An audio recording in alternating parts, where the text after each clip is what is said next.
अस्सलाम वालेकुम friends, welcome to my channel hub of information. आप लोग बेघर लोगों के बारे में कैसे ख्यालात रखते हैं? आप लोग उनकी मदद करते हैं या फिर बस पास से इग्नोर कर कर गुजर जाते हैं? हम लोग बहुत से होमलेस लोग अपने आसपास देखते हैं।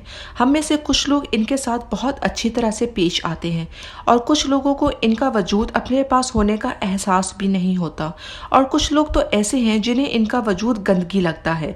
लेकिन मेरी इस आज की वीडियो में मौजूद इस औरत ने प्रूव कर दिया कि इस दुनिया में जालिम लोगों के साथ साथ नरम दिल रखने वाले लोग भी मौजूद हैं।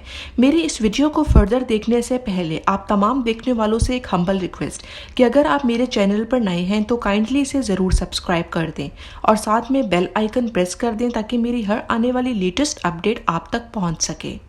फ्रांस से ताल्लुक़ रखने वाली कॉरिन नामी खातून अपनी फैमिली के साथ वेकेशन पर न्यूयॉर्क सिटी पहुंचती हैं। ये खातून बहुत अरसे से न्यूयॉर्क विज़िट करने का ख्वाब देख रही थी, इसलिए ये विज़िट इनके लिए बहुत यादगार था और जो वाक़या इनके साथ पेश आया उसने इसे बहुत ज़्यादा ही यादगार बना दिया। न्यूयॉर्क की स्ट्रीट्स पर वॉक करते हुए कॉरिन अपने हस्बैंड और अपने बेटे के साथ एक कैफ़े पहुंची और पिज़्ज़ा ऑर्डर किया। सब कुछ ही बहुत अच्छा चल रहा था और पिज़्ज़ा भी बहुत अच्छा था, लेकिन फिर अचानक से इस औरत की नज़र एक होमलेस आदमी पर पड़ी जो कि इस कैफ़े के बाहर पड़े कूड़े के ड्रम से खाना तलाश कर रहा था। कॉरिन ने नोटिस किया कि हर कोई अपने काम में मगन है और कोई भी इस गरीब आदमी पर तवज्जो नहीं दे रहा। कॉरिन को इस आदमी को इस हाल में देखकर बहुत अजीब लगा और इस पर तरस आया। वो फौरन उठी और पिज़्ज़े का स्लाइस लेकर इस होमलेस आदमी के पास पहुंच गई जिसने अभी अभी कूड़े के ड्रम से खाना तलाश कर कर खाया था। उस आदमी के करीब जाकर कॉरिन ने बहुत प्यार से पिज़्ज़े वाला बैग उस आदमी को दे दिया। ये देखकर वो आदमी बहुत हैरान हुआ और पूछा कि इस बैग में क्या है। कॉरिन ने इंग्लिश में आंसर देने की कोशिश की, लेकिन फ्रेंच होने की वजह से वो ज़्यादा लंबी इंग्लिश में बात ना कर सकी और सिर्फ इतना ही कहा कि सॉरी, ये पिज़्ज़ा ठंडा है। उस आदमी ने खुशी और हैरानी से ये बैग कॉरिन से लिया और कहा कि बहुत शुक्रिया, मुझे उम्मीद है कि अल्लाह तुम्हारी इस नेकी का तुम्हें ज़रूर अजर देगा, हमेशा खुश रहो। फ्रेंड्स, कॉरिन के इस इंसिडेंट को देखकर लगता है कि उसने एक आम सा काम किया जो कि एक अच्छा दिल रखने वाला इंसान करता है। फिर वो नॉर्मल लाइफ में बिजी हो गई और ऐसी छोटी मोटी बातें भूल गई।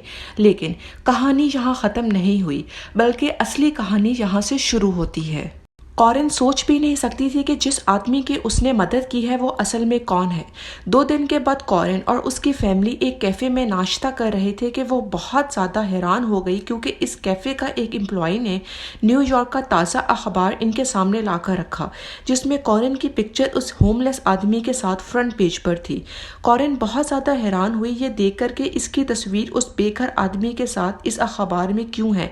तब उसकी हैरत की इंतहा ना रही जब इस कैफ़े के एम्प्लॉय ने कॉरिन से पूछा कि क्या वाकई इसे नहीं पता कि इस तस्वीर में वो आदमी कौन है।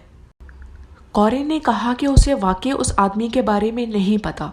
तो उस एम्प्लॉई ने बताया कि वो होमलेस आदमी जो कूड़े में से खाना ढूंढ कर खा रहा था वो कोई और नहीं बल्कि हॉलीवुड स्टार रिचर्ड गियर था। मगर अब सवाल ये पैदा होता है कि ऐसा कैसे पॉसिबल है और रिचर्ड ने आखिर ऐसा क्यों किया। तो इस बात की सच्चाई ये है कि उस वक्त रिचर्ड गियर एक हॉलीवुड मूवी में एक होमलेस आदमी का रोल परफॉर्म कर रहा था जिसकी उस वक्त वहाँ पर शूटिंग हो रही थी और कूड़े में से खाना ढूंढ कर खाना मूवी का पार्ट था। और उस वक्त कॉरिन और उसकी फैमिली भी उस सेट का हिस्सा बन गए जिसका उन्हें उस वक्त बिल्कुल भी अंदाज़ा नहीं था क्योंकि वहाँ पर बहुत से एक्स्ट्रास थे। जब कॉरिन पिज़्ज़ा का स्लाइस लेकर रिचर्ड के पास गई तो वो एकदम बहुत हैरान हो गया क्योंकि स्क्रिप्ट में किसी औरत का पिज़्ज़ा देने का कोई सीन नहीं था। लेकिन फिर फ़ौरन ही इसे रियलाइज़ हो गया कि ये फ्रांस से ताल्लुक़ रखने वाली हमदर्द औरत गलती से इसके पास आई है और मेकअप की वजह से इसे पहचान नहीं सकी, इसलिए खुशी से इसने पिज़्ज़ा एक्सेप्ट किया और उसका शुक्रिया अदा किया। बाद में वो ये सोचता रहा कि इस दुनिया में अब तक कितने नरम दिल और मदद करने वाले लोग मौजूद हैं। इस इंसिडेंट के बाद बहुत से लोगों ने कॉरिन से ऑटोग्राफ्स लिए और उसके इंटरव्यूज़ भी किए। बाद में फिल्म स्टार रिचर्ड ने भी कहा कि वो पर्सनली इस खातून कॉरिन का शुक्रिया अदा करना चाहते हैं, लेकिन मैं फर्दर इस स्टोरी की डिटेल्स के बारे में नहीं जानती। लेकिन कॉरिन ने ये लेसन ज़रूर दे दिया कि अगर आपके पास थोड़े से भी रिसोर्सेस हों तो दूसरों की मदद ज़रूर करें। अगर आपको ये वीडियो अच्छी लगी हो तो ज़रूर लाइक कर दीजिए और कमेंट्स में ज़रूर बताइएगा कि अगर आप कॉरिन की जगह होते तो क्या करते। پھر ملتے ہیں کسی اور اچھی انٹرسٹنگ ویڈیو کے ساتھ، تب تک اللہ حافظ۔